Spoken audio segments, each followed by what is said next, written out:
Yo, imagine this. It's the day before free agency starts. You are one of Howie Roseman's most trusted advisors when it comes to building a roster. And he's got you in this big room, sitting at this big long table with all these chairs. In it, you see Jeffrey Lurie, Doug Peterson, Jim Schwartz, whoever the hell the offensive coordinator is going to be. You see some posters saying Dallas still stinks there. And you're sitting there in this meeting, and Howie Roseman looks at you and he says, "Hey, Dingbat, who is the first guy we should sign in free agency? Who's the first target we go after?" What would you say? Oh, you would? Okay. Now, me, when it comes to me and he says, "Yo, bigger Dingbat, who do you sign?" I'm going to say this. I'm not signing Byron Jones first. I'm not signing Chris Harris Jr. first. I'm not signing Robbie Anderson first. No. The first guy I'm signing, if given the opportunity, James Bradberry. Hail the cowboy, Mr. McLean. You Americans are all alike. But this time, John Wayne doesn't walk into the sunset with Grace Kelly. Scary Cooper, asshole.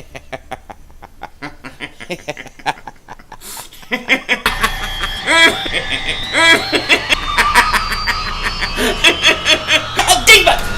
Oh, shit! That was crazy! Happy trails, Hans. Dallas still stinks.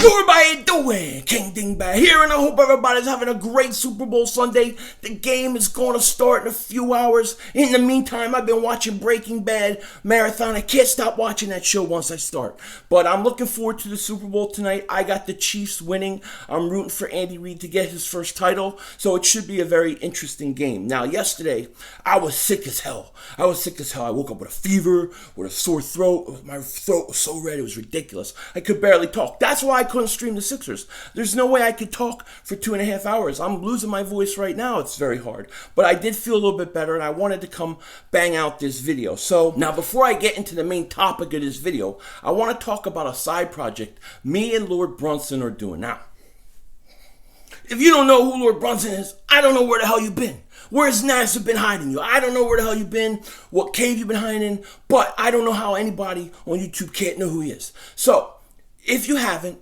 click the link in the description, go to his channel, sub him up. Because he's a great Eagles video maker, great Eagle fan. And what we're doing is we're basically doing a draft board. We're going to put together a draft board of who we think the Eagles' top prospects are, especially for the first round. And what we're doing is each video he does or I do, we're each nominating one guy. So yesterday, on his video, I nominated the first guy for the draft board, which was Henry Ruggs. You could see it at his channel, and I basically nominated Henry Ruggs as one of the top prospects that I think the Eagles should pursue. And now, in this video, he is going to nominate his first guy. So without further ado, my man, Lord Brunson, let me know what you think. Who are you nominating? Yo, Philly, what's up, man? It's your boy, Lord Brunson, man.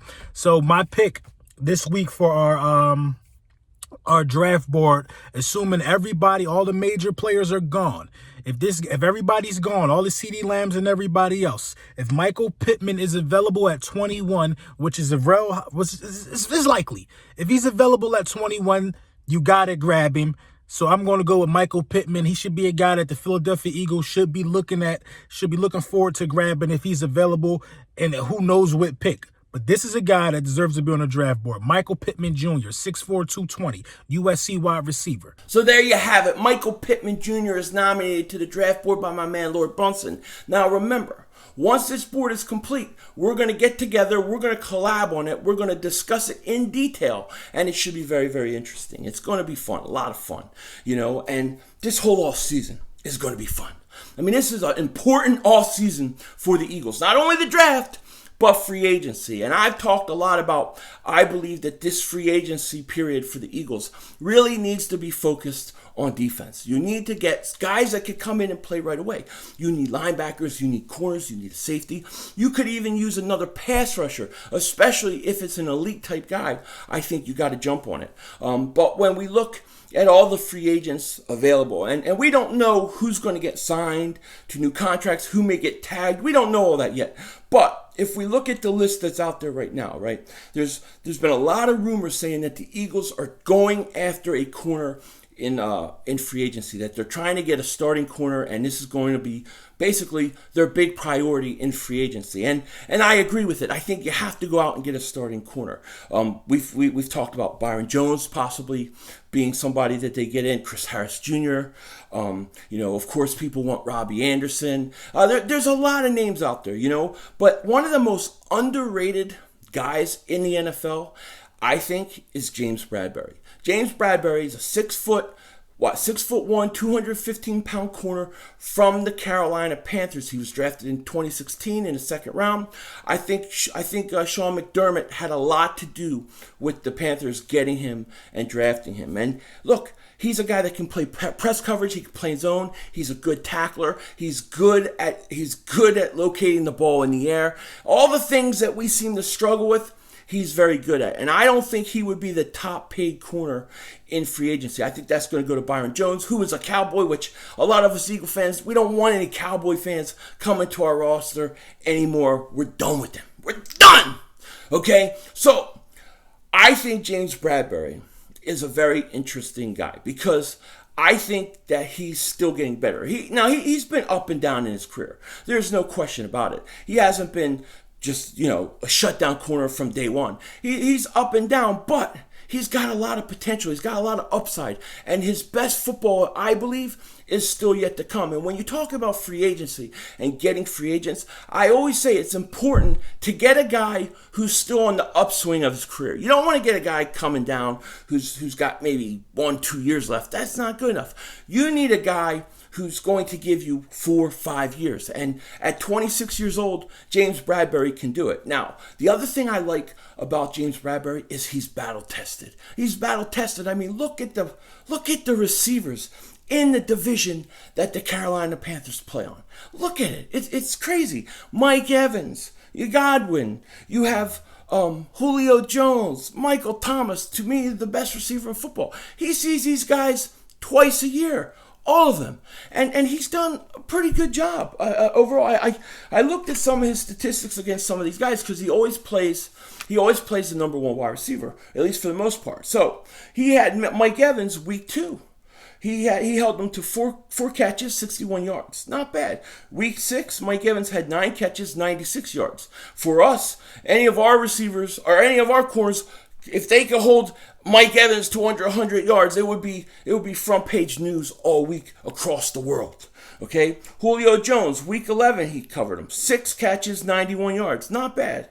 Week 5, I don't know if it was week 5 or week 4, or week 3 actually. But anyways, DeAndre Hopkins, he held him to 5 catches, 41 yards.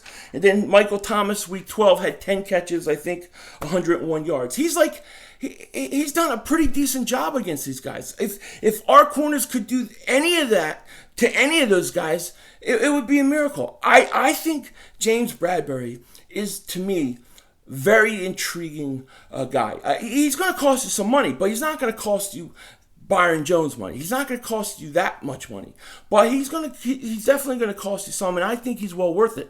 You need a starting corner. You need somebody that can come in and play, somebody that is battle tested. He's gone against the best wide receivers in the NFL. Excuse me, like I said, my voice is all messed up, but I think James Bradberry is my number one target going into free agency at this point. I think I'd much rather have him than any of the other corners out there. He's a good tackler. He's big. He's athletic. He can, the best thing I heard about him, the best thing that I heard somebody say about him is that he changes directions great. He's flawless at changing directions. That is so important for a cornerback. So, if I have to give you my number one free agent target at this point right now, I'm going James Bradberry. That's the guy I think the Eagles need to go out and sign day one of free agency. Get him, bring him in. Then in the second round, let's draft a corner, maybe third round, and let's get another corner in there. I like James Bradberry. I think he would be good on the Eagles. Then he can play zone. He can play man. I think he's a good think he's the right guy. Now, I know that in the past, we have gotten burnt by cornerbacks in free agency. We have. It's been some disastrous signings. No question about it. But that's not a good enough reason for us to not go out and sign a starting corner. Now, the truth of the matter is, anybody that you sign in the draft, if you're really not in the top 10, okay, anybody you sign in the draft that's a corner, the chances of him coming in day one, starting, and being a shutdown corner, it's not likely. It's not likely. You really need like a top 5 to 10 pick for that. And the Eagles don't have it. So you have to draft a corner early in the draft, no doubt about it. But you also have to sign a starter. You're going to have to get a guy who can come in and play right away. James Bradberry, to me, is that guy. Now, I don't want to make this video too long because I'm just not feeling good. I took cough medicine and all that kind of stuff, and it's just, I'm like, ugh. But, James Bradberry is my number one target. And tomorrow, I'm going to do a video, and I'm going to talk about a guy that we had right in our grasps just a little while ago, and we let him walk out the door. And now, I think he could be a guy, a volcano, ready to explode, ready to have the best years of his career. And we may have to look at bringing him back. But I will talk about him, my big free agent sleeper, tomorrow. With that said, take care. Talk to you later, and don't be a dingbat.